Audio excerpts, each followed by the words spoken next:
आप सुन रहे थे सुबह संदेश मॉर्निंग वॉइस।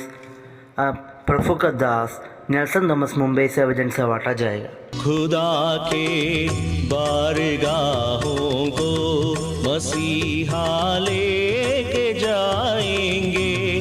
खुदा के बारगाहों को मसीहा लेके जाएंगे। हमारे वास्ते जन्नत में एक जगह बनाएंगे। हमारे वास्ते जन्नत में एक जगह बनाएंगे।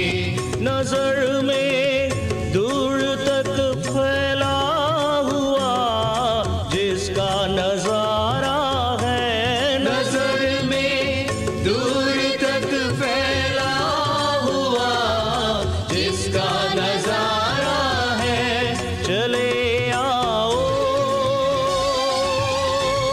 चले आओ, चले आओ।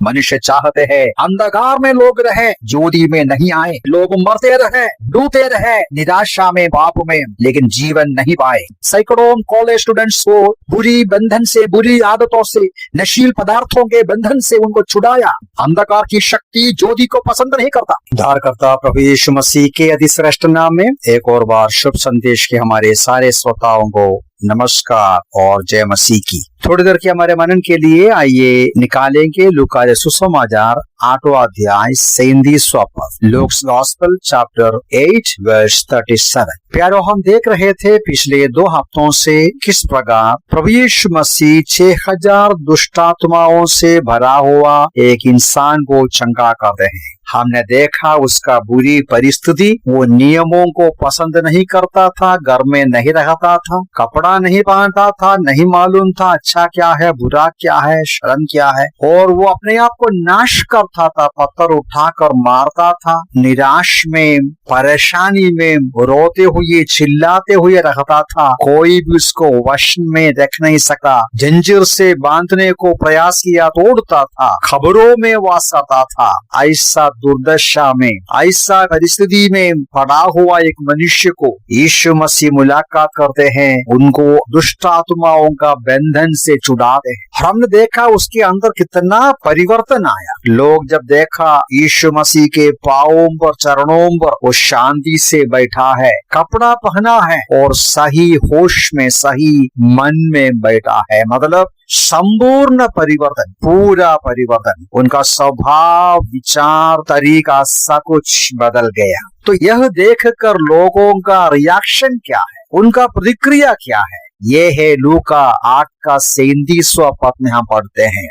मैं आपके लिए पढ़ता। तब गरसेनियों और आसपास के क्षेत्र के सब लोगों ने उससे विनती की कि वो उनके पास से चले जाएं, क्योंकि वे अत्यंत भयभीत हो गए थे और वो नाव पर बैठकर लौट गए। मरकुस में और मत्ती में हम पढ़ते हैं, वे लोग यीशु मसीह के पास आकर विनती करने लगा कि आप हमारे बीच में से, हमारे क्षेत्र में से चले जाएं। प्यारो, ये बहुत ही सोचने का एक प्रतिक्रिया है। वास्तव में वो क्षेत्र के लोग क्या करना चाहिए था? पिछले कई दिनों से उनके बीच में एक आदमी या 2 आदमी दुष्ट आत्माओं के बंधन में होकर एकदम बुरी प्रकार का व्यवहार कर रहे हैं। अपने घर के लिए, समाज के लिए तकलीफ का कारण बन गया है। उस व्यक्ति को चंगा किया हुआ, उस व्यक्ति को रूपांतर किया हुआ, उस आदमी को छुड़ाया हुआ यीशु मसीह का अभिनंदन करना, उनको धन्यवाद देना चाहिए। लेकिन उसके बदले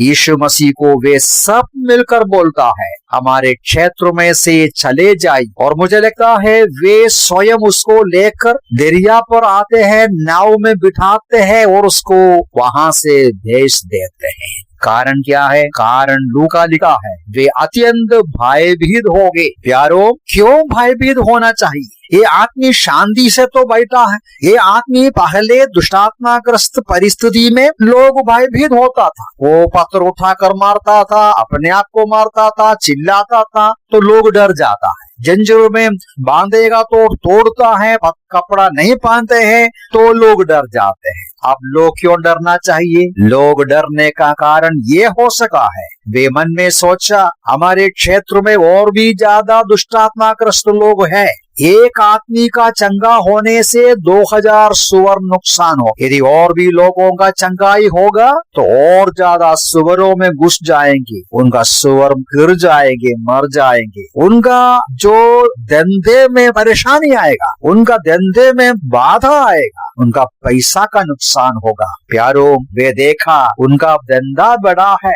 उनका सुअर महत्वपूर्ण है, उनका धंधा महत्वपूर्ण है। चाहे एक इंसान परेशानी में रहे, चाहे एक मनुष्य बुरी हालत में रहे, जो अपने घर के लिए परेशानी, समाज के लिए परेशानी रहे, उन्हें उसमें कोई बात नहीं है। हमारा सुअर, हमारा धन, हमारा बिजनेस बढ़ना है। प्यारों, यह बहुत ही दुख की एक बात है। इसलिए यीशु मसीह को बोलता है, आप हमारे बीच में से चले जाओ, और वो उसको बेच दिया। सचमुच में उस क्षेत्र के लोगों के लिए कितना बड़ा नुकसान हो। सचमुच में वे क्या करना चाहिए? यीशु मसीह को धन्यवाद देना चाहिए। उसके अलावा उनको बोलना चाहिए, प्रभु जी, हमारे क्षेत्र में और भी ज्यादा ऐसा बीमार लोग हैं, और भी ज्यादा दुष्टात्माग्रस्त लोग हैं, आप उनको भी चंगा कीजिए, बोलना चाहिए। उनको इनके पास लेकर आना चाहिए। ऐसा उस क्षेत्र में सुधार, उस क्षेत्र में बदलावट आना चाहिए। लेकिन वो लोग ऐसा नहीं किया। ऐसा नहीं करने से वो क्या किया? वो सोचा उनके बीच में से ये चले जाएं, कोई बात नहीं। प्यारो, यही बात आज भी हम देख रहे हैं। बहुत ही दुख की बात है, 2025 साल के बाद भी लोगों के अंदर यीशु मसीह के प्रति डर है, यीशु मसीह का सुसमाचार के प्रति डर है, यीशु मसीह का सुसमाचार प्रचार करने वालों के प्रति डर है। क्यों? प्रभु यीशु मसीह का सुसमाचार आज भी लोगों में परिवर्तन लाता है। यीशु मसीह का सुसमाचार विश्वास करके लोग बदल जाते हैं, लेकिन आज भी ऐसे लोगों को पूरे दुनिया में देख सका है। मनुष्य चाहते हैं अंधकार में लोग रहे, ज्योति में नहीं आए, लोग मरते रहे, डूबते रहे निराशा में, पाप में, लेकिन जीवन नहीं पाए। मनुष्य अज्ञानता में रहे, वे जानकारी, बुद्धि और ज्ञान प्राप्त नहीं करे, और दारू पीने वाले, नशील पदार्थ लेने वाले रहे, अपने होश में न रहे। प्यारो, इन दिनों में एक दिन या 2 दिन पहले ही अमेरिका के चार्ली किर्क नाम एक लड़का, केवल 31 साल का था, शूट किया, मार डाला। कारण क्या है? अमेरिका के सैकड़ों कॉलेज स्टूडेंट्स के बीच में सच्चाई सुनाया। सैकड़ों कॉलेज स्टूडेंट्स को परमेश्वर का वचन, सुसमाचार सुनाकर बुरी बंधन से, बुरी आदतों से, नशील पदार्थों के बंधन से उनको छुड़ाया। एक शांति का, समाधान का, धार्मिकता का रास्ता में उसको लेकर आया। अंधकार की शक्तियों को पसंद नहीं लगा, इसलिए एक गोली मारकर उनको हत्या कर दिया। आज अमेरिका के लड़के दुखी है, यह हमेशा सच है। अंधकार की शक्ति ज्योति को पसंद नहीं करता, मृत्यु का तराई में रहने वाले जीवन को पसंद नहीं करता, अज्ञानता में रहने वाले ज्ञान और बुद्धि को पसंद नहीं करता है। आज भी विभिन्न तरीके से हमारे देश में, पूरे दुनिया में परमेश्वर के वचन की सच्चाई को बोलने वालों को बंद गृह में डाल, उनका आवाज को बंद करने की कोशिश करते हैं। कारण ये है, लोग सुधरते समय कुछ लोगों का नुकसान हो रहा। लोग सही रास्ता पर आते समय कुकर्म करने वालों का धंधा में बाधा आता है। प्रभु हमें सहायता करे कि सच्चाई का स्वीकार कर, ज्योति को स्वीकार करना है। आप क्या? यूहन्ना का सुसमाचार 4 अध्याय में शमरिया गांव का एक स्त्री यीशु मसीह को पहुंचाना, उनके अंदर का परिवर्तन के द्वारा उस गांव के लोग यीशु मसीह के पास आते हैं, उनको विनती करता है हमारे गांव में रहे, हमारे गांव में लोगों को सिखाएं। प्यारो, इस प्रकार का प्रतिक्रिया करना है। आप क्या प्रभु का इनकार करेंगे? प्रभु को स्वीकार, अंधकार को पसंद करेंगे, ज्योति का पसंद, मृत्यु का पसंद करेंगे, जीवन का पसंद करेंगे, अज्ञानता का पसंद करेंगे, या ज्ञान और बुद्धि का पसंद करें? प्रभु हमें सहायता करे, विरोध होने के बावजूद भी प्रभु के पीछे जाएं, सच्चाई के पीछे जाएं, ज्योति में रहे। प्रभु वचनों से हमें सहायता करे। प्रभु के नाम के महिमा।